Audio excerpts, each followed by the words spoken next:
सुखदेव भगवान की जय।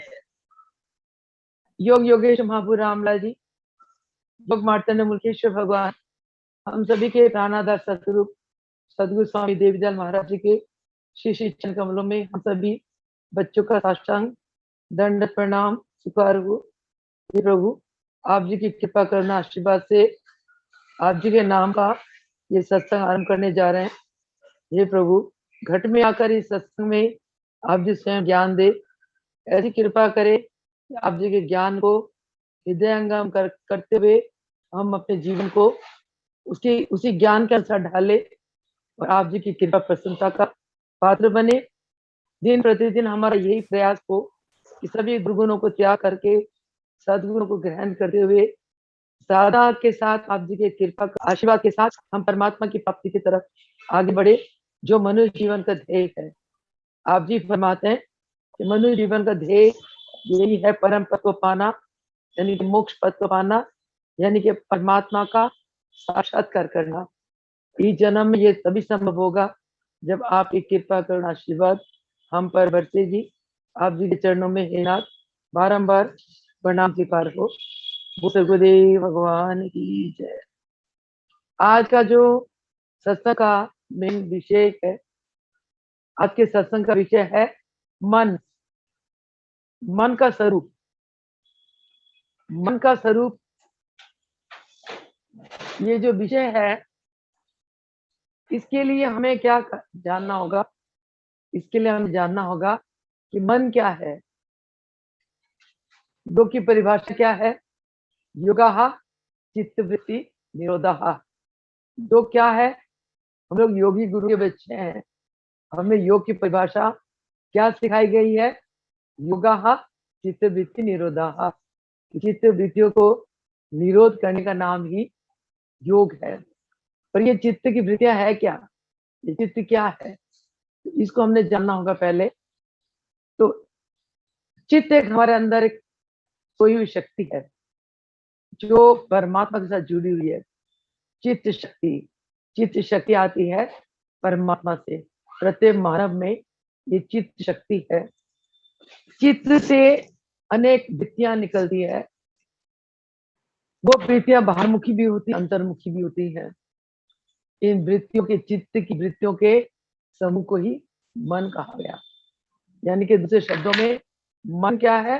मन विचारों का समूह है। चित्त वृत्तियों का निरोध का मतलब क्या हुआ? कि हमने अपने अभ्यास के द्वारा चित्त की वृत्तियों को एकदम चित्त में लय कर देना है। चित्त की वृत्तियां जब चित्त में लय हो जाती है तो मन शून्य अवस्था में चला जाता है। मन जब शून्य अवस्था में चला जाता है तब ये मन अति शुद्ध होता है, अति पवित्र होता है, अति निर्मल होता है। मानव तभी अपनी मन की अवस्था को देखता होगा, वो मन को सुधार सकता है। मन को सुधारने के लिए वो चिंतन कर सकता है, मनन कर सकता है। जीव, महाराज जी फरमाते हैं, जीव को ये जो मनुष्य जन्म मिला है, मनुष्य जन्म पाकर अगर जीव ने चिंतन नहीं किया, मनन नहीं किया, चिंतन किसका? अपना आत्म चिंतन, मनन अपने बारे में जानने की कोशिश नहीं करी, तब तक उसका ये मानव जीवन सफल नहीं हो सकता, सार्थक नहीं हो सकता। मनन या चिंतन करने के लिए जीव को अभ्यास करना होगा। जब तक जीव वासना में फंसा रहता है तब तक वो अपने बारे में मनन या चिंतन नहीं कर सकता। तो वासनाएं कहाँ से आती है? क्योंकि एक जीवात्मा माने अनेक जन्म लिए, हर जन्म में उसके चित्त के ऊपर संस्कार पड़ गए, वो संस्कार उसको वासना में डाल देते हैं, भोगों में डाल देते हैं। कई बार हमारा मन भोगी हो जाता है, कई बार हमारा मन योगी हो जाता है, कई बार हमारा मन बहुत सात्विक हो जाता है, कई बार हमारा मन रास्तिक हो जाता है, कई बार तामसिक भी हो जाता है। ये कौन कराता है? ये हमारे अपने जन्मों के संस्कार कराते हैं। कहते हैं कि जीव जो है ना, 84 लाख जोनी में भटकने के कारण वो इतना दुखी रहता है जब तक वो पूर्ण या सच्चे सतगुरु के शरण में नहीं जाता, तब तक वो शुभ मनन शक्ति यानी कि चिंतन शक्ति को प्राप्त नहीं कर सकता। जीवों के जन्मों के संस्कार उसको इतने वासनाओं में फंसा देते हैं कि वो अपनी चिंतन, अपनी मनन शक्ति को प्राप्त नहीं कर पाता। जब तक चिंतन या मनन शक्ति जीव के अंदर नहीं है, तब तक वो अपना कल्याण कर ही नहीं सकता। बार बार 84 के गेड़ में वो पड़ा रहता है, कभी कोई योनि मिलते, कभी कोई योनि मिलती है। तो महाराज जी फरमाते हैं कि जैसे समुद्र में बहुत तेज तूफान आती है, तो समुद्र की लहरें वो शांत नहीं रह सकती। उसी प्रकार इंसान के अंदर जो वासना रूपी वायु है, वो इंसान की चित्त को अशांत कर देती है, वासना। और फिर इंसान के अंदर जब राग या द्वेष होता है, यानी कि मन की बहुत सी अवस्थाएं होती है, कई बार शांत होता है, कई बार बहुत शांत होता है, कई बार गुस्सा आता है, कई बार चिड़चिड़ापन में आ जाता है, कई बार इंसान के मन में राग आ जाता है, कई बार द्वेष आ जाता है। तो महाराज जी फरमाते, जब तक इंसान के मन में राग व द्वेष रहता है, तब तक वो क्रोधी बन जाता है, कामी बन जाता है। काम, क्रोध, लोभ, मोह, अहंकार इंसान को नरक की तरफ ले जाते हैं। तभी संतों ने, गुरुओं ने क्या कहा, मन ही बंधन का कारण है, मन ही मोक्ष का कारण है, मन ही सुख देता है, मन ही दुख देता है। आपका मन जब उजला होता है, आपको सारा संसार उजला नजर आता है। जब मन अंधकार में होता है, आपको कुछ नहीं अच्छा लगता है, सारा अंधकार में लगता है। तभी हमारे धर्म ग्रंथों ने, शास्त्रों ने कहा, मना एवं मनुष्यानाम, मना एवं मनुष्यानाम कारणं बंधयः मोक्षयः। मना एवं मनुष्यानाम कारणं बंधयः मोक्षयः, यानी के मन ही मनुष्य का बंधन का कारण और मन ही मोक्ष का कारण। इस मन की कई अवस्थाएं महाराज ने बताई। जैसे हमारे मानव जीवन में 4 अवस्थाएं हैं। कौन कौन सी? पहले बाल्यकाल, फिर युवा, बाल्यकाल के बाद युवा, फिर वृद्धावस्था, फिर मृत्यु। मानव जीवन में 4 अवस्थाएं। उसी प्रकार मन की भी ऐसी 4 अवस्थाएं हैं। बाल्यकाल में मन कुछ और होता है, युवा काल में और होता है, वृद्ध काल में मन की अवस्था और होती है, मृत्यु में वो मन शरीर को छोड़कर फिर अगला रूप ले लेता है। चित्त जाती है ना प्राण शक्ति के साथ, उसका स्वभाव, उसकी संस्कार, उसकी वासनाएं आत्मा के साथ चलती है। तो ये मन की 4 प्रकार की अवस्थाएं बताई है। तो हमारा, और इसके अलावा मन 2 प्रकार के होते हैं, अभी आपको बताया, एक शुद्ध मन और एक अशुद्ध मन। अशुद्ध मन आपसे पाप कर्म करवाता है। अशुद्ध मन कहता है चोरी कर, डकैती कर, धोखा कर, इसको कट वचन बोल और अपने स्वार्थ के लिए दूसरों को दुख दे, ऐसे से पाप कर्म कराता है। दूसरों को धोखा देकर खुद अपना सुख को प्राप्त करो, अपनी कमाई करो, ऐसे पाप कर्म मन करवाता है। ये मन के पीछे जन्मों के कर्म संस्कार होते हैं, जिसके वशीभूत आगे मन ऐसे कर्म करता है। और शुद्ध मन क्या करता है आपको? शुद्ध मन क्या कहेगा? शुद्ध मन कहेगा गुरु के चरणों में जा, सेवा कर, भक्ति कर, चिंतन कर, सत्संग कर। तो सत्संग रूपी आनंद, सेवा रूपी आनंद, भक्ति रूपी आनंद, ये कौन देता है? शुद्ध मन। और आप सारे जो ये सत्संग का आनंद ले रहे हो, इस सत्संग का आप इतना शुक्राना करते हो, और आप ये क्यों करते हो? क्योंकि इस सत्संग में आकर आपका मन शुद्ध होता है, आपके मन की जो अशुद्ध स्वभाव है, अशुद्धता है, वो चली जाती है। इस समय सत्संग में 2 घंटे के लिए आपके मन में केवल क्या रहता है, आपके मानस पटल में महाराज जी की छवि रहती है और आपके हृदय में महाराज जी के प्रति अथाह प्रेम रहता है। महाराज जी फरमाते कि जहाँ प्रेम होता है वह हिंसा या घृणा चली जाती है, वह अहंकार चला जाता है, वह स्वार्थ चला जाता है। तो गुरु का जो सत्संग है वो अहंकार का विनाशक है।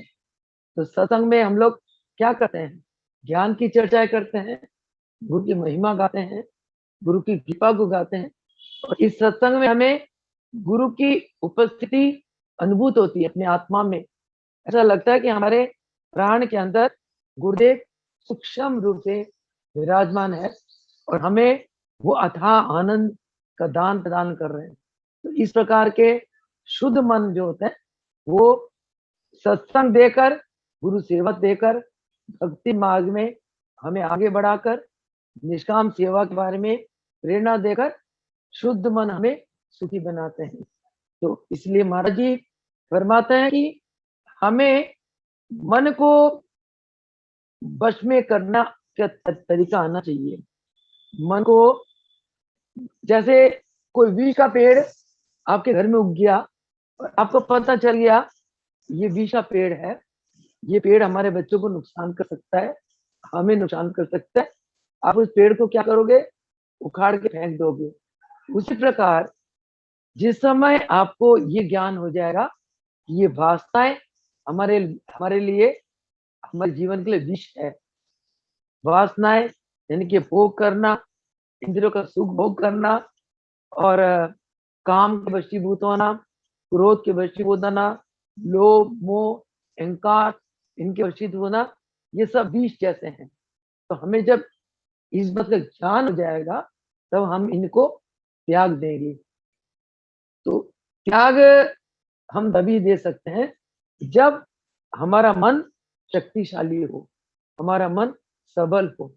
मन शक्तिशाली कब होता है, जब आप इस मन को सदगुरु के चरणों में समर्पित कर दोगे, जब आप इस मन को सतगुरु के शरण में जाकर सतगुरु के आज्ञा से इस मन को साधोगे और आपके अंदर ये मन के विकारों को देखने की यानी कि मनन शक्ति, आपके अंदर चिंतन की शक्ति कब आएगी, जब आप गुरु चरणों में जाकर गुरु की बताए हुए साधना करोगे, गुरु दरबार की सेवा करोगे, भक्ति करोगे, निष्काम कर्म करोगे।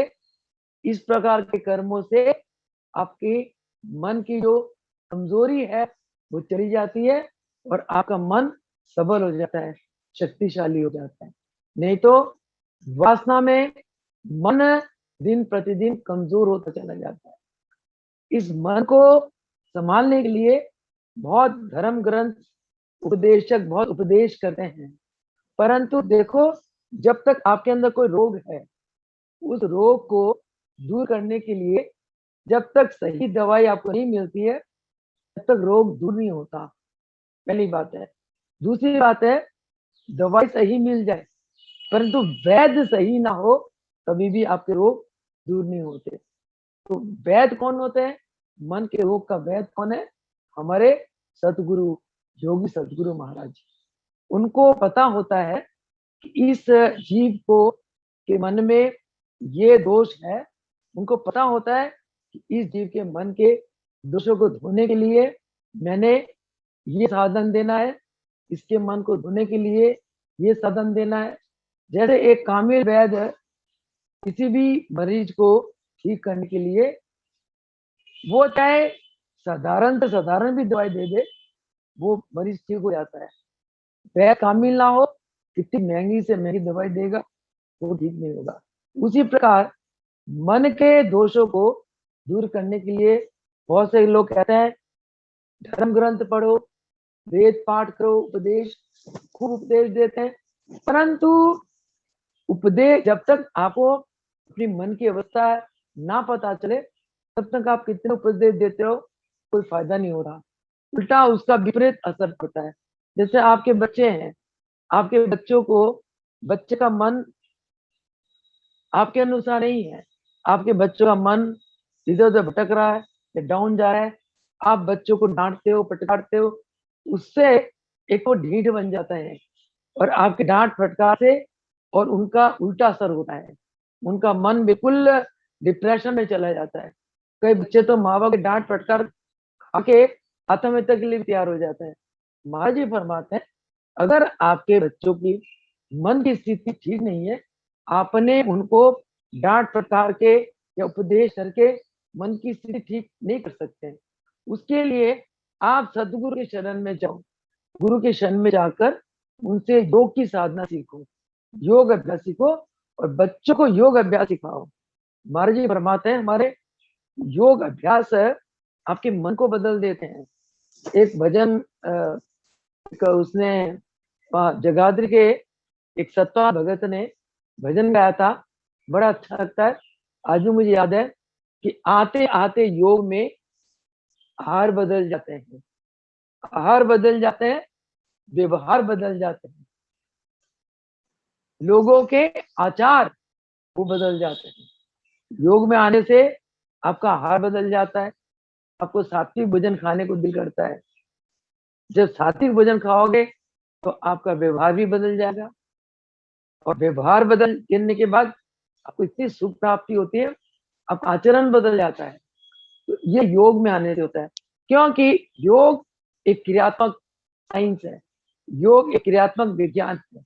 योग में पठन पाठन या रटने की चीज नहीं है। महाराज फरमाते हैं कि हमारे पास कोई भक्त आता है तो उसको महाराज जी उस मन की शुद्धि कैसे करते देखो। एक तो महाराज फरमाते हैं कि जितनी आपकी नाड़ियों में मल रुका रहेगा उतने आपके विचार अशुद्ध होंगे। जब दिमाग की नाड़ियों में मल रुका रहेगा तो आपके अंदर बुरे बुरे विचार आएंगे, गलत गलत सपने आएंगे। फिर आपके लंग्स में मल रुका रहेगा, गले में मन रुका रहेगा, आपका मन अशांत रहेगा। साइनस में आपको आपका मन रुका रहता है, इससे क्या होता है, आपकी दिमाग की नाड़ियां कमजोर हो जाती है। जहां दिमाग की नाड़ियां कमजोर होती है तो आपके अंदर मनन शक्ति कम हो जाता है। दिमाग की नाड़ी जब कमजोर होती है आपका योग करने का दिल ही नहीं करता।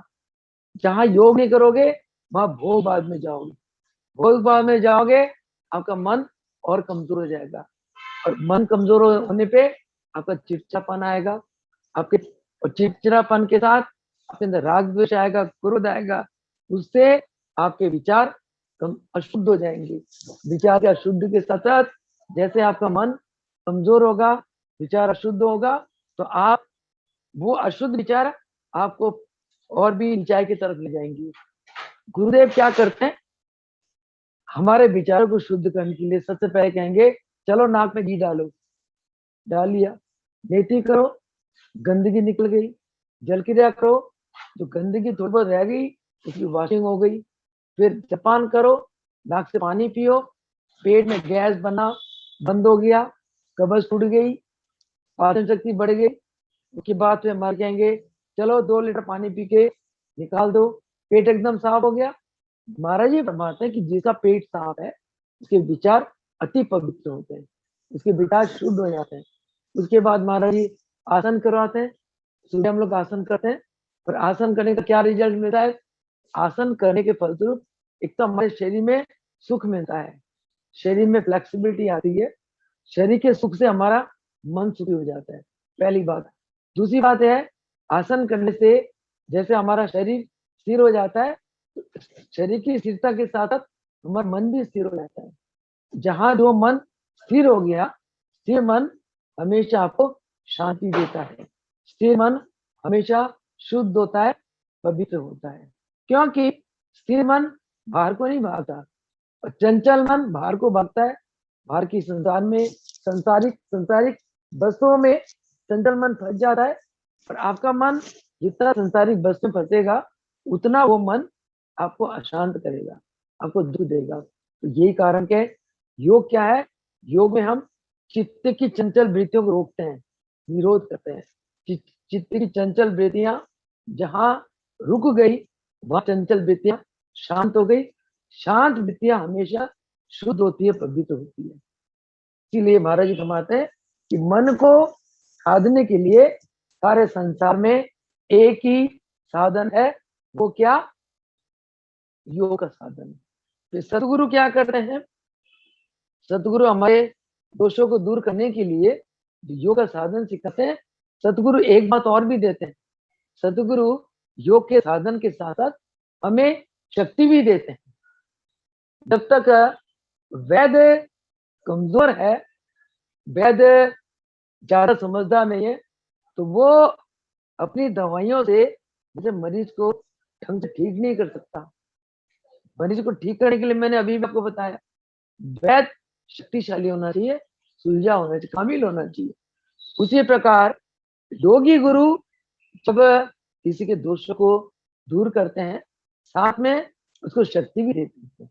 योगी गुरु की उस शक्ति को पाकर वो जीव जो है, उसका मन अति पवित्र और बलवान बन जाता है। और मन के पवित्र और बलवान बनने से उसे आत्म शक्ति जाग जाती है। जहां आत्म शक्ति जाग जाए, वही जीव मनन कर सकता है, चिंतन कर सकता है, अपनी दोषों को देख सकता है। देखो, जब तक हम अपनी दोषों को नहीं देखेंगे, दूसरों के दोषों को ही देखते रहेंगे, तब तक ना हम अपना कल्याण कर सकते, ना दूसरों का कल्याण कर सकते। महाराज जी फरमाते हैं, अपना कल्याण करने के लिए आपको अपने गुणों के ऊपर मनन करना पड़ेगा, चिंतन करना पड़ेगा कि मेरे अंदर कौन से दोष है, कौन से गुण है। जो गुण है वो तो परमात्मा का दिया हुआ है, जो दोष है वो मेरे अपने मन के विकारों के कारण मुझे इन दोषों को दूर करना है। कबीरा ने कितना सुंदर लाइन बोला कि कबीरा बुरा देखा मैं गयो, बुरो मिलियो ना कोई, जहां मैं खोजो अपने आप में उससे बुरा ना कोई। यानी कि जो अपने आप को खोजता है, अपने आप को ढूंढता है, अपने विकारों को जो दूर करता है, वही अपना कल्याण कर सकता है। गुरु तो एक प्रेरणा देते हैं, गुरु राह दिखाते हैं, परंतु चिंतन मनन हमने खुद करना है। अपने अवगुणों को हमने खुद निकालना है। हम क्या करते हैं, अगर कोई हमारे असंतुष्ट है, किसी ने हमारे अवगुण बता भी दिया, हमारा अहम इतना टकराता है, हम उसको कुछ कुछ कहने लग जाते हैं। हम सोचते अरे हमारे अंदर अवगुण तो है ही नहीं, ये ऐसे क्यों कह रहे हैं। अगर वो कहते हैं हमारे अंदर अवगुण है, तो हमें उसका चिंतन करना चाहिए, मनन करना चाहिए। जब हम अवगुणों का चिंतन करेंगे तभी तो निकालेंगे।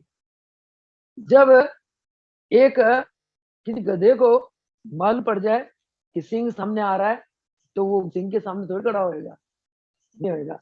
उसी प्रकार जब हमें मालूम हो जाए कि मेरे अंदर ये अवगुण है, ये अवगुण मेरे चरित्र का बदहागी बना रहा है, मेरे चरित्र को खराब कर रहा है, समाज में मेरा बदनाम कर रहा है, तो हम क्या करेंगे, उस सिंह रूपी अवगुण को, यानी कि विषय को हम दूर भगाएंगे, निकाल देंगे। इसलिए महाराज जी फरमाते हैं कि गुरु चरणों में आकर के गुरु के हम दर्शन करें, गुरु की सेवा करें, गुरु चरणों की भक्ति करें, उससे हमारे अंदर रितंबरा प्रज्ञा बुद्धि जागृत हो जाती है। रितंबरा प्रज्ञा बुद्धि एक ऐसी बुद्धि है जिस बुद्धि से हमें ईश्वरीय कार्य करने की प्रेरणा मिलती है। और ये प्रकृति में आदि से लेकर अब तक ये नियम चलता आ रहा है। जिसने भी गुरु की शरण ली, उसके अंदर रितंबरा प्रज्ञा बुद्धि जागृत हो गई। महाराज जी फरमाते हैं, चाहे कोई कितना पापी हो, कोई कितना दुराचारी हो, अगर वो गुरु के शरण में अपने आप को समर्पित कर देता है, तो वो पुण्यात्मा बन जाता है। उसी प्रकार महाराज जी एग्जाम्पल देते हैं, गणिका है, विजना है, सदना कसाई है, अजामिल है, वाल्मीकि है। सदना कसाई से भगत बन गया, वाल्मीकि एक डाकू थे और कितने बड़े वो संत बन गए, जिन्होंने रामचरितमानस की रचना करी। कैसे बने, जब नारद के कहने पे नारद ने ज्ञान दिया कि भाई तू जो पाप कर्म कर रहा है, इस कर्म का फल तू नहीं भुगतना है, इसलिए दुनिया में किसी का कर्म कोई नहीं भुगतता। तू दूसरों के लिए पाप कर्म मत कर। देख, तेरे कर्मों का कोई साझा नहीं है, न तेरे माँ साझा, न पिता, न पत्नी, न बेटा। इस पाप कर्म जिनके लिए तू सुबह से लेकर रात तक पाप कर्म कर रहा है, उनके पेट भरने के लिए, तेरे इस कर्म को फल को भुगतने में ये कोई भी तेरे सहायक नहीं है। एकदम वाल्मीकि को वैराग आ गया। वैराग आते ही उसने गुरु मंत्र ले लिया नारद से, लेकर भजन करने लगा और डाकू से लेके इतना बड़ा संत हो गया। तो इसीलिए हमें अगर उच्च मानसिक अवस्था प्राप्त करना है, मन को शुद्ध बनाना है, पवित्र बनाना है, ये मन ही तो जीव को भगवान के साथ मिलाता है। जीव को भगवान के साथ मिलाने के लिए मन बहुत एक महत्वपूर्ण माध्यम है। जीव को भगवान के साथ मन कब मिलाता है? जब ये मन सज जाता है, अति पवित्र होता है, जब मन के अंदर आत्म बल आ जाती है, पवित्र मन के अंदर आत्म बल आ जाती है, शुद्ध मन के अंदर आत्म बल आ जाती है। आत्म बल से जीव आत्मा का, परमात्मा का साक्षात्कार कर लेता है। तो इसलिए गुरु की सेवा और उनकी प्रसन्नता से हमारे अंदर का अहंकार का नाश हो जाता है, और अहंकार के नाश होने पे ही हमारा आत्म बल होता है। नहीं तो ये क्या करता है, हमारे जो ये भोग वासना है, हमारे आत्म बल को इतना गिरा देते हैं, और आत्म बल जितना गिर जाता है उतना हम कामी, क्रोधी और अहंकारी बन जाते हैं। जितना कामी, क्रोधी, अहंकारी बनेंगे उतना हम परमात्मा से दूर होते चले जाएंगे। तो इसीलिए काम, क्रोध, अहंकार, इनके विनाश के लिए हमें गुरु चरणों की सेवा करना चाहिए, अपने आप को गुरु के चरणों में समर्पित करना चाहिए। और गुरु के चरणों में समर्पित करने पर ही गुरु की प्रसन्नता से हमारा अहंकार नाश हो जाता है, और अहंकार के नाश होते हमारे अंदर ईश्वरीय शक्तियां जाग जाती है, और वही शक्तियां कार्य करती हैं, और वो हर एक कार्य में ऐसे गुरु के भगत, हर एक कार्य में उनके अंदर समर्पण भाव होता है। समर्पण भाव से वो संसार के हर एक जीवों को प्रेम भाव से अपनी तरफ आकर्षित करते हैं। संसार में ऐसे गुरु के भगत प्रेम बांटते हैं। ऐसे भक्तों के लिए भगवान गुरु रूप में पर्वत जंगलों को छोड़कर इस धरातल पे आते हैं, ऐसे गुरु के भक्तों को आशीर्वाद देने के लिए। जैसे हमारे मुल्केश्वर भगवान को आशीर्वाद देने के लिए रामलाल महाप्रभु जंगलों से आए, रामलाल महाप्रभु जी को आशीर्वाद देने के लिए महाअवतार बाबा उन्हें अपने स्थान पे ले गए। फिर देवीदास भगवान को आशीर्वाद देने के लिए मुल्केश्वर भगवान आए, मैं कंठ से लगाया। देवीदास भगवान हम सभी बच्चों को इतना प्रेम का आशीर्वाद बांट रहे, और उसी के फलस्वरूप है आज हम इतने सुखी है, इतने आनंद है। संसार में चाहे कुछ भी उपद्रव मच रहा है, कहीं कोरोना मच रहा है, कोई मर रहा है, कोई जी रहा है, प्रभु जी ने अपने बच्चों को ऐसे सुरक्षित रखा हुआ है कि जैसे लक्ष्मण रेखा के अंदर माता सीता थी। जब तक माता ने लक्ष्मण रेखा पार नहीं करा तब तक वो रक्षित थी। लक्ष्मण रेखा क्या है? गुरु की आज्ञा। लक्ष्मण रेखा क्या है?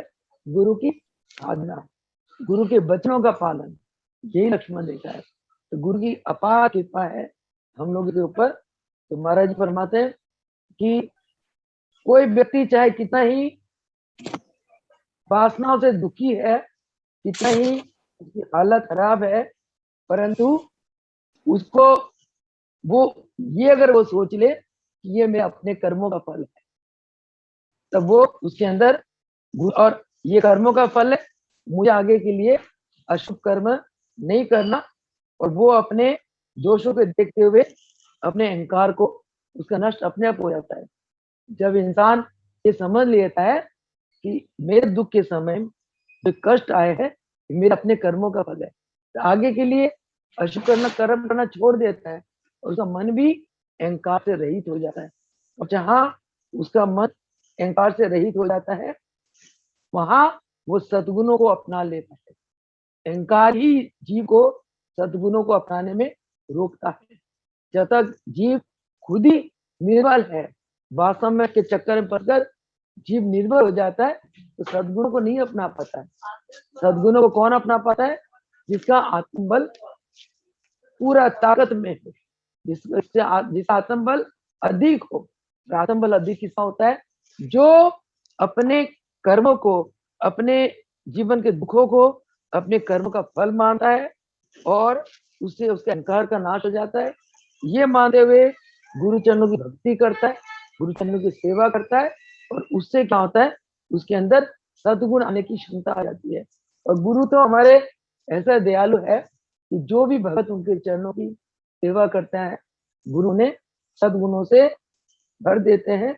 और ऐसे ही मनुष्य सच्चे वीर होते हैं जो अपने अवगुण को देखते हुए, अवगुणों को त्याग करके, अहंकार को नष्ट करते हुए सद्गुणों को अपना लेते हैं। तो ऐसे भक्तों के ही भगवान होते हैं। और भगवान कहते हैं कि मेरा भक्त मुझे अति प्यारा है। तभी कहा गया कि राम से अधिक राम का दाता। भगवान कहते हैं तुम मेरी भक्ति करो, मैं तब प्रसन्न नहीं होता। मेरे भक्तों की भक्ति करो, मेरे भक्तों की सेवा करो, मेरे भक्तों से प्रेम करो, मैं तब ज्यादा प्रसन्न होता है। तो हमें इसलिए प्रभु जी का, सदगुरु भगवान का हमें भक्त बनना चाहिए, नम्र रहना चाहिए, वासना से दूर रहना चाहिए, विषय से दूर रहना चाहिए, अहंकार आदि अवगुणों को त्याग करना चाहिए, सद्गुणों को ग्रहण करना चाहिए। तभी हम प्रभु जी के, गुरुदेव के कृपा प्रसन्नता के पात्र बनेंगे। इतना कहते हुए आज के सत्संग को विराम देती हूँ। और प्रभु जी की कृपा से, प्रभु जी सोमवार को जो भी बुलवाएंगे उनकी कृपा है, उनकी करुणा है। मेरा शायद आशा है ये जो मन का स्वरूप है इसी के ऊपर और थोड़ा विचार रखेंगे सोमवार को। तब तक के लिए आज ये अपनी वाणी को विराम देती हूँ। बोल सदगुरुदेव भगवान की जय। कल रविवार को जैसे हम लोग 6 से लेकर 7:30 तक योग अभ्यास करेंगे। योग अभ्यास में आप सभी आओ, जितना कर सको उतना करो, जितना नहीं कर सको मत करो। कम से कम आपको ज्ञान तो मिलेगा। ज्ञान लेकर आप बच्चों को, बहुओं को, बेटियों को, पोते पोतियों को ज्ञान तो बांटोगे। ज्ञान लेना बहुत जरूरी है। और कल 6 से 7:30 जूम में जो सत्संग होगा उसके बाद 7:30 से 8 बजे तक हम लोग प्रश्न उत्तर करेंगे। 8 का 8:15 भी हो जाए, एक मीटिंग और ले लेंगे। प्रश्न उत्तर आप अपने अपने मन में प्रश्न लिख के रखे, कल पूछे। और प्रश्न जो है ना आध्यात्मिक हो कि आपका आध्यात्मिक विकास कैसे हो सकता है, उसके बाद आप प्रश्न करें। प्रभु जी जो बुलवाएंगे, प्रभु जी की कृपा। और इतने में ही आपका सत्संग समाप्त करते हैं। बोल सदगुरुदेव भगवान की जय। बोलो योगेश्वर महापुर रामलाल जी की जय। जय हो। भगवान की जय। जय हो। भगवान की जय। जय हो। और